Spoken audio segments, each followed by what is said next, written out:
Assalamualaikum warahmatullahi wabarakatuh. Di sini aku mau nge-share apa yang aku rasain selama aku isolasi mandiri. Jadi awal aku kena COVID itu, aku tuh kaget banget ya.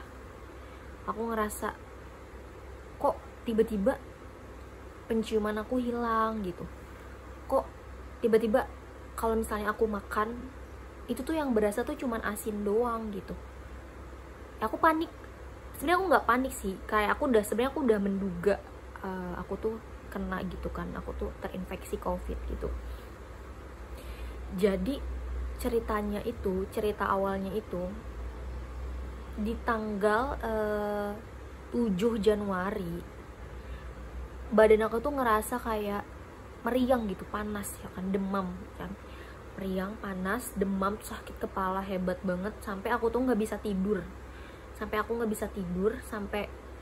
aku nggak masuk kerja, dan besoknya aku berobat gitu. Jadi kebetulan sekitar tanggal 6 itu aku tuh donor darah ya kan ke PMI. Nah, dalam pas donor darah itu tubuh aku tuh dalam keadaan baik-baik aja, bahkan sehat gitu, bahkan aku bisa sampai donor darah dan lolos gitu kan, bisa donor darah gitu. Dan tadi badan aku tuh lagi dalam keadaan sehat gitu. Nah, setelah aku itu donor ya kan, setelah darahnya itu diambil gitu, setelah selesai donor darah, aku tuh muntah ya kan, muntah sampai muka aku tuh pucet banget, sampai aku tuh lemes banget, bahkan sampai berdiri pun aku nggak bisa, aku harus duduk senderan gitu. Aku udah bener-bener lemes dan mual banget gitu, sampai aku tuh muntah di PMI itu. Terus pulang ya, besoknya tuh aku masuk kerja seperti biasa, tapi kayak aku ngerasa badan aku tuh lemes gitu. Mungkin aku berpikir karena oh ya wajar aja karena aku habis donor darah gitu kan. Udah oke. Terus nah, 1 hari setelah donor darah, besoknya aku masih masuk kerja. Terus lusanya aku demam. Jadi setelah semalamnya donor darah, terus paginya aku kerja, pulang kerja, malamnya ternyata aku demam gitu kan. Malamnya aku demam, sakit kepala, sampai aku nggak masuk kerja. Nah, di situ aku berobat gitu kan, tapi aku nggak di swab karena terakhir aku swab itu tanggal 29 Desember, jadi belum terhitung 14 hari di tanggal 7 itu. Di tanggal 6. Nah, pas itu dan hari Minggu tanggal 7 itu aku dinas pagi ya kan. Nah, abis itu aku tuh makan siang, beli nasi padang ya. Jadi si nasi padang itu kan, kalian tahu kan, nasi padang itu baunya tuh menyengat gitu kan, sampai nggak mungkin kalau kita tuh nggak bisa nyium bau si nasi padang itu. Dan aku pada saat itu nggak bisa sama sekali cium baunya si nasi padang itu. Sedangkan aku posisinya lagi berdinas gitu kan, lagi dinas pagi waktu itu. Aku coba buat menganalisa ini aku kenapa gitu sampai nggak bisa nyium, dan rasa si nasi padang pun cuman berasa asin doang.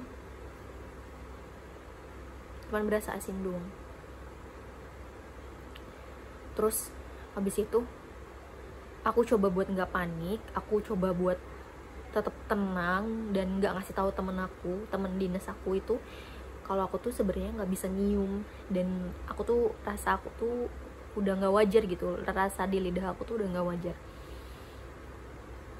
Aku coba pas pulang dinas, aku laporan ke atasan aku kalau kondisi aku tuh kayak gitu, nggak bisa nyium, dan pengecapan aku tuh udah berkurang gitu, udah kacau banget kan. Nah, di situ hari Seninnya aku berobat, aku di swab, ternyata hasilnya positif. Sedih banget, hancur banget, kayak masa sih aku kena gitu, masa sih aku terinfeksi. Itu tuh hal yang paling bikin aku tuh down gitu kan. bener-bener kaget lah. Ya siapa sekarang yang nggak kaget misalkan ya tiba-tiba kamu sehat gitu, terus pas dicek tahu-tahu kamu ternyata positif gitu kan, pasti kan kita kaget ya, itu jauh lebih kaget. Terus ya selama itu aku nangis, takut. Jadi rasa takut itu datang sampai aku tuh mikir yang enggak lah, mikir yang macem-macem ya, takut ya, takut inilah, takut ya, takut meninggal kan gitu kan istilahnya, kayak takut gitu. So aku nggak bisa ketemu orang-orang terdekat aku, nggak bisa kerja, nggak bisa ketemu orang tua. Dan pada saat itu aku udah mikir yang enggak, udah nggak bisa mikir lagi gitu. Sampai akhirnya aku ke IGD, terus aku dicek semuanya, saturasi aku, darah aku, cek lab, pokoknya semuanya aku di screening COVID itu. Jadi ternyata aku itu nggak mesti dirawat gitu sebenarnya, jadi jadi boleh untuk isolasi mandiri aja di rumah. Kebetulan aku ngekos, jadi ya aku bisa isolasi mandiri gitu. Jadi aku isolasi mandiri terhitung dari tanggal 11 ya, 11 sampai hari ini tanggal 29 Januari. Itu berarti udah sekitar 18 hari aku isolasi mandiri.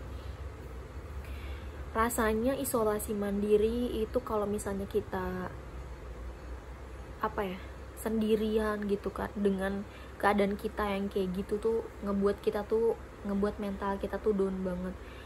Aku sampai aku berhari-hari nangis, aku berhari-hari kayak aku kayak nggak bergairah, nggak bersemangat itu. Tapi teman-teman aku, orang tua aku, juga pasangan aku, ya dia mensupport aku, nyemangatin aku kalau misalnya aku tuh bisa sembuh gitu.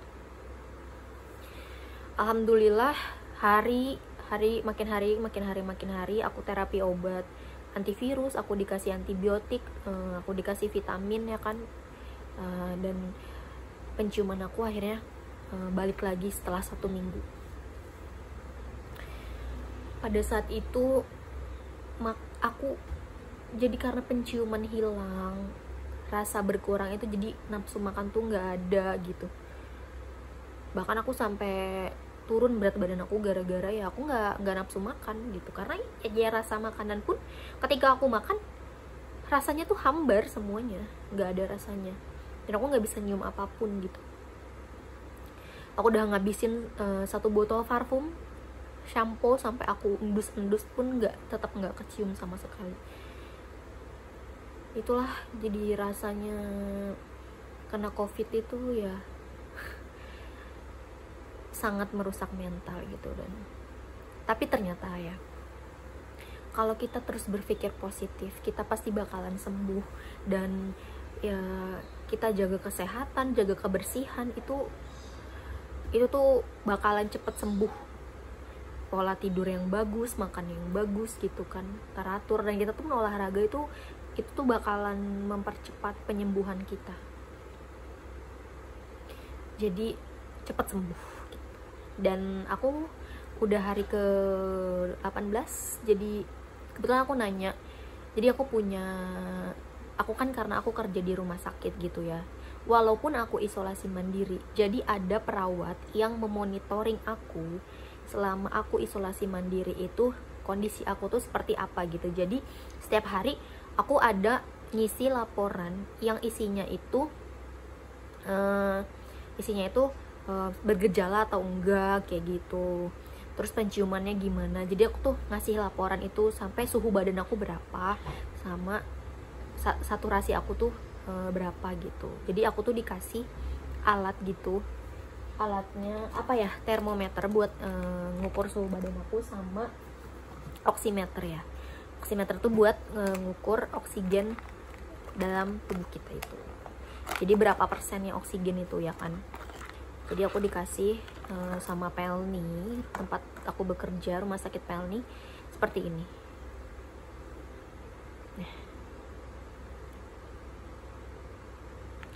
Dan ini termometernya.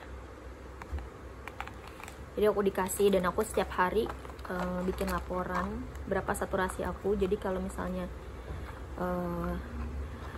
saturasi aku kurang dari 95%, ya aku harus lapor gitu. Berarti oksigen dalam darah aku tuh lagi kurang.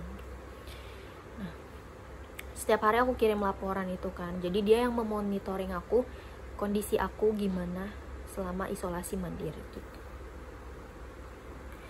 Nah, terus ya mudah-mudahan, aku nanya sama dia kan, aku nanya sama Bu Neni itu, namanya Bu Neni ya, dia perawat. Aku nanya, Bu, kira-kira saya sampai kapan ya saya isolasi mandiri gitu. Terus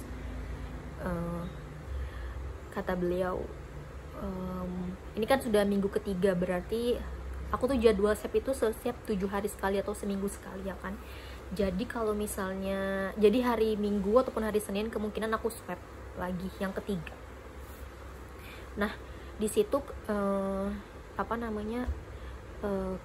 kalau seandainya di swab ketiga itu aku masih positif, tetapi aku udah isolasi mandiri selama 21 hari, aku sudah bisa beraktivitas seperti biasa. Kenapa? Jadi yang aku tahu untuk orang yang terkena COVID dan dia udah isolasi mandiri selama 21 hari, tetapi ketika di swab dia masih positif, itu yang berada di tubuh aku misalnya itu adalah virus yang sudah tidak aktif lagi. Jadi yang virus yang sudah tidak bisa menularkan atau menginfeksi orang lain. Jadi dia udah nggak aktif lagi. Mungkin jadi gini, sisa-sisanya itu seperti misalkan cangkang virusnya itu masih tersisa di dalam tubuh aku, tetapi dia udah nggak mampu lagi menularkan ke orang lain. Jadi kenapa makanya aku sudah bisa beraktivitas seperti biasa. Misalkan aku udah bisa bekerja gitu, udah bisa aktivitas seperti biasa lah ya, tapi aku tetap memakai protokol kesehatan, pakai masker, tetap menjaga jarak, tetap menjaga kebersihan aku gitu. Walaupun aku masih positif, tetap boleh beraktivitas karena sudah 21 hari aku isolasi mandiri, virusnya sudah nggak aktif lagi gitu. Jadi ya aku seneng sih, mudah-mudahan swab ketiga aku itu negatif, jadi aku bisa bebas lagi. Maksudnya bukan bebas dalam artian yang aku bisa lepas masker atau gimana, nggak, bukan kayak gitu, tapi aku bisa beraktivitas lagi, aku bisa bekerja lagi, ketemu orang tua aku gitu ya, ketemu teman-teman aku, sahabat-sahabat aku gitu.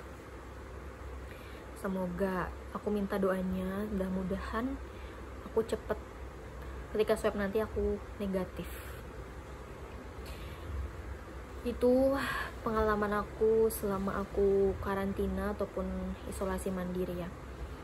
Aku beruntung banget, aku merasa beruntung, aku merasa ya Allah sayang sama aku gitu.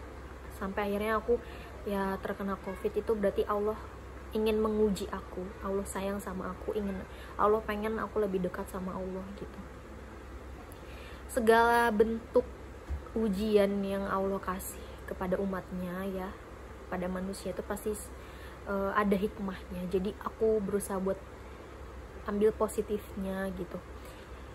Aku berusaha buat ya, jadi mungkin gini sih, dalam ketika aku kena COVID itu kan berarti aku udah punya antibody ya, aku udah punya antibody sendiri buat ngelawan si COVID-nya itu. Jadi aku nggak perlu vaksin. Jadi ketika seseorang itu udah kena COVID dan dia sembuh, dan jadi dia tuh udah punya antibody alami, secara alami dari dalam tubuhnya untuk melindungi dirinya lagi ketika misalnya nanti ada si virus lagi yang mau masuk, si virus COVID ini lagi yang mau masuk ke dalam tubuh kita, tapi kita udah punya antibody gitu. Jadi makanya nanti kita punya antibody secara alami yang bisa melawan si virus COVID-nya itu gitu deh. Pesan aku buat teman-teman sekalian, aku cuman mau berpesan tolong tetap patuhi 3M ya. Menjaga jarak, memakai masker, sama mencuci tangan. Vitamin itu penting banget sih. Vitamin itu penting banget buat daya tahan tubuh kita. Minimal kita itu minum vitamin atau suplemen itu, minimal kita minum deh vitamin C satu kali sehari aja. Itu supaya kita tetap menjaga supaya daya tahan tubuh kita tuh tetap terjaga. Jadi ketika misalnya nih ada, kita nggak tahu kan ya, di sekeliling kita ini banyak virus misalnya, atau ya kita, apalagi lingkungan kita, misalnya saya bekerja di rumah sakit, lingkungan saya otomatis orang-orang yang sakit gitu, dan berarti saya harus menjaga daya tahan tubuh saya gitu. Jadi ketika ada virus yang mau masuk ke tubuh aku, sedangkan daya tahan tubuh aku tuh lagi bagus, stamina aku tuh lagi bagus, dia nggak akan bisa masuk ke dalam tubuh aku. Dia akan mental gitu kan, dia akan kalah sama daya tahan tubuh aku karena aku lagi sehat gitu. Nah itu makanya kenapa penting banget kita minum vitamin, jaga kesehatan, itu penting banget. Memakai masker, itu maskernya jangan sampai dilepas. Itu salah satu dari sekian banyak salah satu cara yang paling gampang, paling mudah, paling murah buat kita tetap jaga kesehatan kita. Sekian, itu aja pengalaman yang bisa aku share. Mudah-mudahan kalau di antara kalian yang mungkin juga terkena COVID gitu kan secara tiba-tiba, yang kalian tidak bisa duga kapan itu, dan kalian merasa down, merasa sangat rapuh banget, aku mohon kalian tetap semangat ya, karena kita pasti sembuh. Kamu pasti sembuh asalkan kamu minum obatnya, kamu minum vitaminnya, kamu tidur yang bagus, kamu pola hidup yang bagus, pokoknya kamu pasti akan sembuh. Aku yakin itu ya kan. Jadi tetap jaga kesehatan, tetap semangat, jangan lengah. Vitamin, masker, itu yang paling penting dan paling murah dan gampang banget ya kan. Sekian, segitu dulu cerita aku. Mungkin nanti aku akan lanjutin vaksin, mengenai aku pengen ngomongin vaksin COVID itu kayak gimana. Nanti kita kembali lagi di video-video selanjutnya. Thank you, terima kasih banyak yang udah nonton. Mudah-mudahan kalian sehat selalu, mudah-mudahan kalian selalu diberikan rezeki yang banyak sama Allah, berkah ya. Oke dah, assalamualaikum warahmatullahi wabarakatuh.